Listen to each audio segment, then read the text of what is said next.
Okay.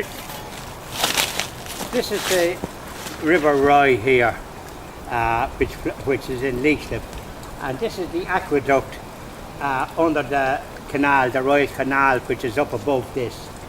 This is the engineering that was required. They had to go through this and go through this rock and blow it out with dynamite, and it would have been ordinary workers that would have had to use pick and shovels to try and get through. So it took 6 years for that to be bored and dynamited out, and there were some fatalities because obviously using dynamite there can be fatalities. So the River Roy is running along here, and up above is the Royal Canal.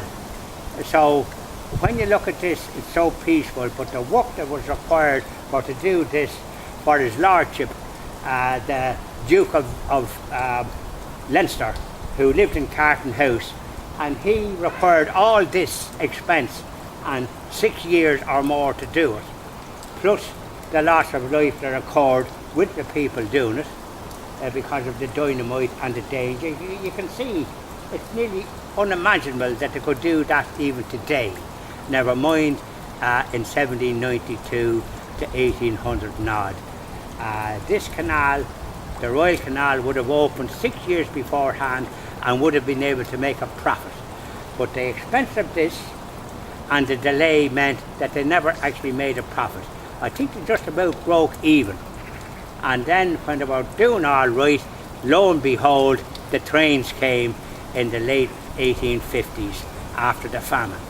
So that done away with the transport of goods along the canal, which was a very tranquil setting, and goods were transferred down to the parts of Offaly and other parts of the country at a very reasonable rate, because water doesn't cost anything and it was horses that was pulling it. So the trains were quite an expensive item, laying tracks and what have you. So it's hard to know sometimes if progress is worth it in the long run, because a lot of these trains that were the train tracks laid, they were closed when Ireland got its independence, and they were closed in the 50s and 60s, so that there are only main lines open now, and all the towns and villages that were connected with the train years ago are no longer.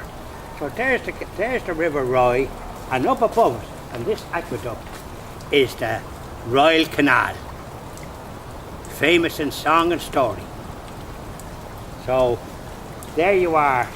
You probably never saw it, and as a matter of fact, I didn't see it myself until just now.